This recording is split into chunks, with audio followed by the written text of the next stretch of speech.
Amanda Plasse was born on December 10, 1988, in Chicopee, Massachusetts, where she grew up surrounded by family and friends who adored her lively and creative spirit.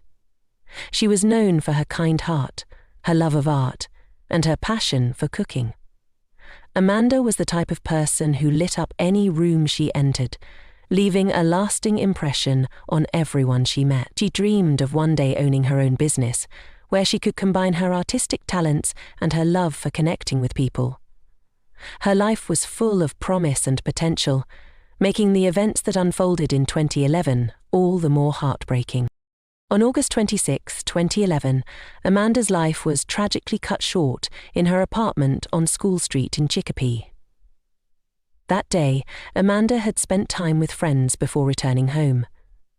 Unbeknownst to her, a man named Dennis Rosa Roman had entered her apartment, intending to rob it.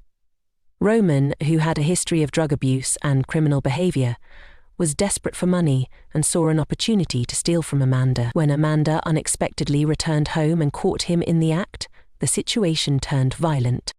According to later confessions and evidence presented in court, Roman confronted Amanda, who likely tried to resist and defend herself. The confrontation escalated rapidly, leading Roman to attack her with a knife. He stabbed her multiple times in a frenzied assault before fleeing the scene. The brutality of the murder shocked even seasoned investigators. Roman left behind crucial evidence, including his DNA and fingerprints, which would later prove vital in solving the case. Amanda's lifeless body was discovered by a friend who came to check on her after not hearing from her. The scene was one of chaos and heartbreak, with clear signs of a violent struggle. News of Amanda's death sent shockwaves through the Chicopee community. Friends and neighbors were left reeling, struggling to comprehend how such a senseless and violent act could happen to someone so full of life and positivity. The investigation into Amanda's murder was extensive and spanned nearly 3 years.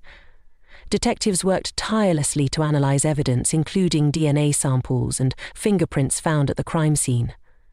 They interviewed neighbors, friends, and anyone who might have information about Amanda's last moments. Social media was also examined, as investigators sought to piece together her activities and interactions in the days leading up to her death. Despite their efforts, leads were slow to develop, leaving Amanda's family and friends in a prolonged state of grief and uncertainty. In 2014, a breakthrough finally came when Dennis Rosa Roman was arrested and charged with Amanda's murder.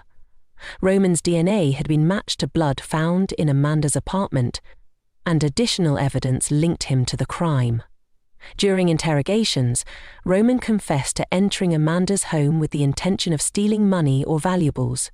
He claimed the murder was not premeditated, but occurred in the heat of the moment when Amanda surprised him. Despite his claims, the sheer brutality of the attack suggested a disturbing lack of regard for human life. Amanda's death left an indelible mark on her family, friends, and the community at large.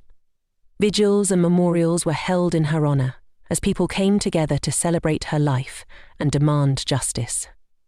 Her family established the Amanda Plasse Memorial Fund to support local artists and young people pursuing their creative passions, ensuring that Amanda's love for art would continue to inspire others. Her story also became a rallying point for advocacy, shining a light on issues such as the impact of drug addiction on communities, the importance of neighborhood safety, and the need for justice reform. Amanda's legacy is one of resilience, creativity, and the enduring power of love. Though her life was tragically cut short, her memory continues to inspire acts of kindness and creativity, reminding all who knew her to cherish each moment and live with compassion.